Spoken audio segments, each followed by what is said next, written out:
Welcome back. In this lesson, we are discussing two terms that you'll definitely need to get familiar with in order to understand a lot of the different topics within this video course.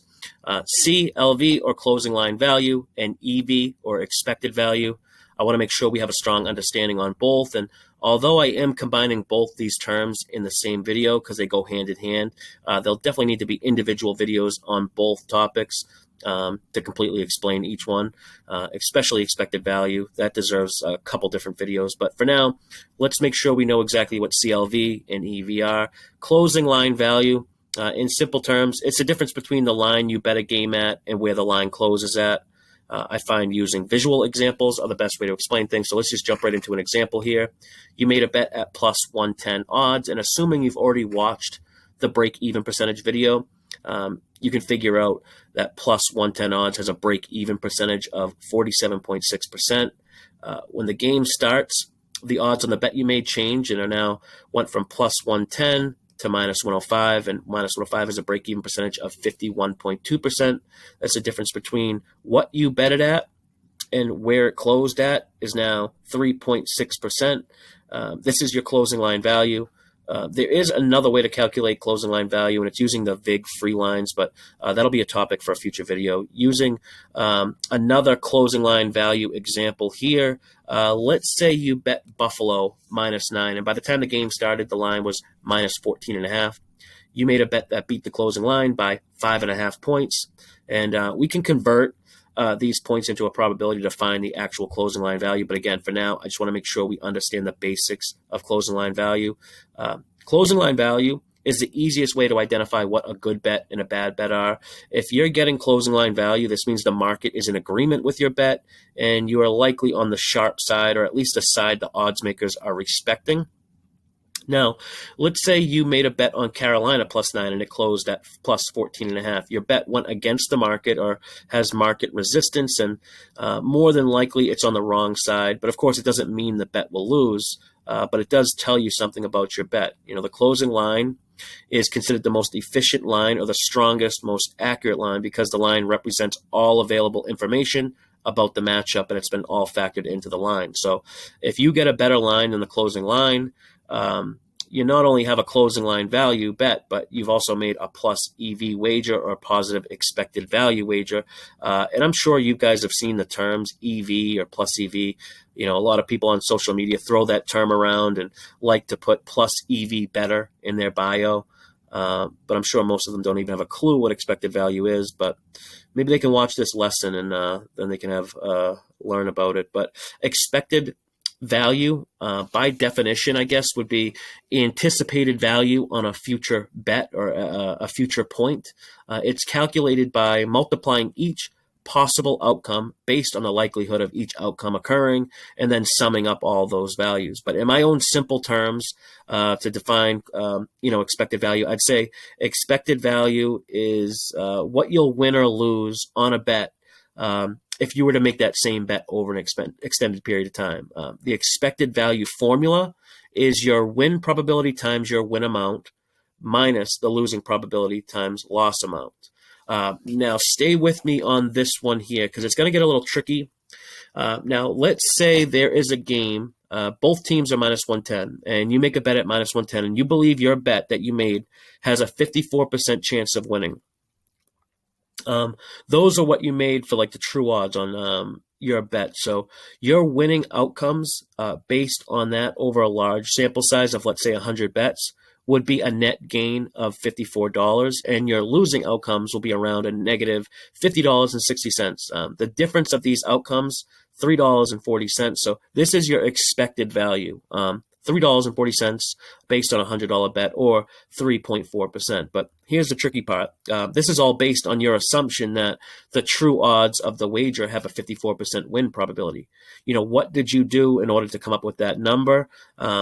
Because in order to estimate your true edge or your expected value, you need to have true odds. But we don't know the true odds because the only thing we know here in this example is both home and away teams are -110. So we would need more information to figure out the true odds. And what we can do is get an idea of what the true odds might be, because the odds makers have listed it at -110 for both teams. So the true odds most likely fall into a range, with the high point of that range being 52.4%. Which is the break-even percentage of -110. And then if 52.4% is the top of the range, then it'd make 47.6% the bottom of the range. The reason we can assume 52.4% is the top of the range is because if it was any higher, sharp bettors would have bet into that -110 and moved the line.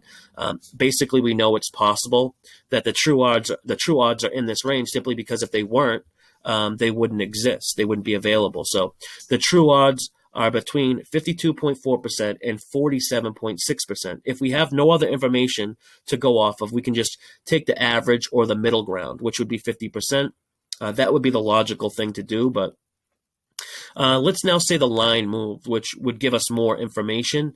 Let's say the line moved from -110 to -120. So now we know 50% very likely isn't the true odds because someone just bet it at 52.4% and their bet was respected enough to move the line. And if they're betting it at -110 or 52.4%, then there's a good chance it's because they believe the true odds are higher than 52.4%. If they didn't, they wouldn't have bet it.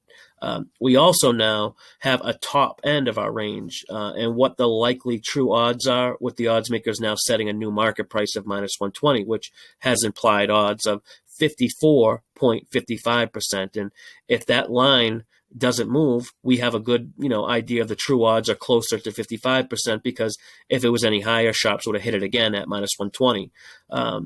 And because it moved off of -110 or 52.4%, we can assume that's the bottom of our range now. So the line moving is what gives us a new top end of our range of 55% and a new bottom end of our range of 52%. The line move is what provided us the information to give us a pretty accurate idea of what the true odds are now. It kind of narrowed down our range of what the true odds would be, but and that's just one piece of the puzzle. In order to identify true odds of a play, we'd have to apply more information and kind of get a more accurate idea of the true odds. And doing this, we can then identify true expected value. Now, to wrap up this lesson, I just want to go over one more example to show you how kind of everything works together with break-even percentages video I did. I used a similar example, and it's making a wager at -110, and the line moved and closed at -130.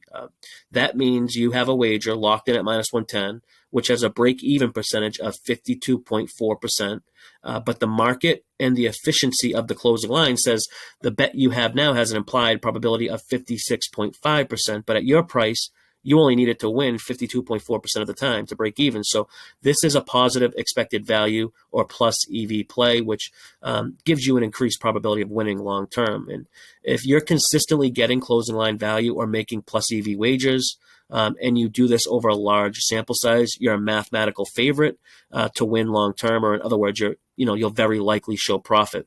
Now, the key words here are long term and sample size, because not every bet that has closing line value or that's plus EV will win. And this is a tough concept for most sports bettors. Good bets can lose and bad bets can win. That's why we can't really focus too much on the results. It's more about the process. We can't control the outcomes of games, but we can manage our handicapping process, and the goal is to make plus EV decisions that lead to profitable outcomes long term. And the probabilities we apply in our handicapping process are only estimated probabilities. So we don't know what the real chances of winning are, each bet, but we do know that the final closing line is the most accurate odds. So if we consistently get a better price there, we'll be just fine. Now that we know, how we can kind of achieve closing line value consistently, or our goal and the key to handicapping is, we want to price teams more accurately than the market. A point spread on any given game says this is the point where the market believes it's 50-50 of possible outcomes that will fall on either side of the number. So our job as handicappers, no matter how we do it now, is to find discrepancies between our estimate and the market's estimate. So before we do that, we just need to get the basics out of the way here and, kind of build the foundation, but we'll get more into that and kind of, power ratings and creating our lines. And, but yeah, I think that's going to do it for this one. Like I said, we'll get into some more advanced topics soon, and you can start developing your own handicapping process. But until next time, good luck with all your bets.